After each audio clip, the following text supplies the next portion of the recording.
My name is Niki Flynn. I'm 49 years old. Today's date is October 25th, 2022. I'm recording in Seattle, Washington at Providence Mount St. Vincent. I'm Steve Heck. I'm at Providence Mount St. Vincent in Seattle also. Thank you for joining us today. I'm super excited to hear your story. We talked a little bit about some things that you'd like to share with us today. The first being a little bit of information about your career. Tell me more about that. Well, I always thought I wanted to go in science, and so when I was high school, I took all science courses. Just before going to college, I realized my math wasn't good, and I thought, what in the heck am I doing? So I auditioned as a piano principal and a voice major at Butler University and got accepted with that. And then I took dance courses. And I just fell in love with it. By the end of the semester, I'd changed and became a dance major. I got a bachelor's and master's in dance, and then I danced with the Cincinnati Opera and Cincinnati Ballet. Then I taught at Eastern Michigan University. Before that, when I was in college, I met my partner, Mike Worlam. We're now married. We, of course, weren't then. It was 1970 when we met. And he was the head of the Indiana Arts Commission, the executive director.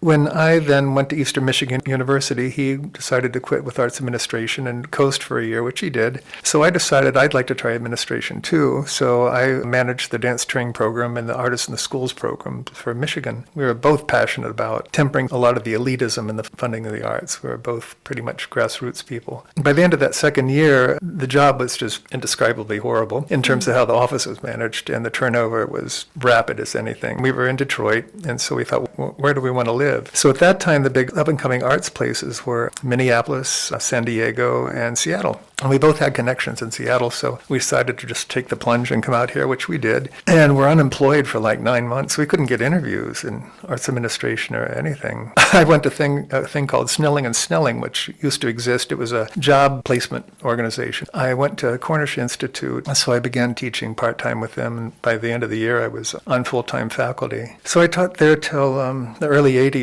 84, I think it was. By that time, the department had changed incredibly, and a lot of people had left, and so I thought, well, this could happen anywhere if I stay in dance. I went to an employment counselor, so he gave me a battery of tests, and it turned out I like to do, and what people who enjoy their job like doing was in two places. One was airline attendant, and the other one was an occupational therapist. So I got a second master's at University of Puget Sound. I'd been exposed to working with kids as part of the master's program, and I thought if I want to do that, I better do it while I can still get down to the floor and back up again. So I worked at the Highline School District until I retired. The work was great. The job wasn't, as the case with most things. So then when I retired, I made a list of all the things that I enjoyed in my life, especially high school and college, and I began to volunteer at different places. So I volunteered at the aquarium, at the Burke Museum, at the Frye Museum, Seattle Art Museum. A few years ago, I thought, well, what's locally in West Seattle? So that's when I started volunteering at Providence Mount St. Vincent. Then I heard about the Hear Me Now program. As it turned out, it's really intimate to hear somebody's story. There's no way you would hear that otherwise. You can't go online even and say intimate story.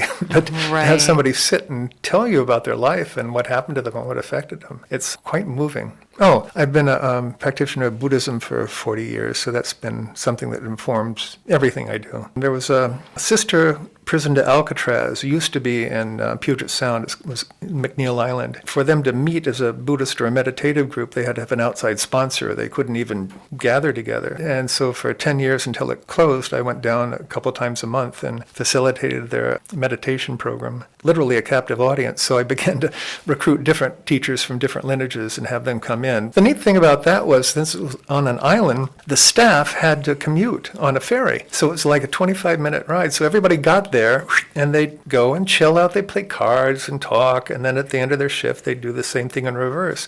And from the island, there were beautiful things to see. You could see the sound, you could see the mountains, but then that got too expensive to manage, so they closed it down and dispersed people throughout the state. Everything that comes together is dispersed. So do you think you'll continue volunteering in these different organizations you mentioned earlier?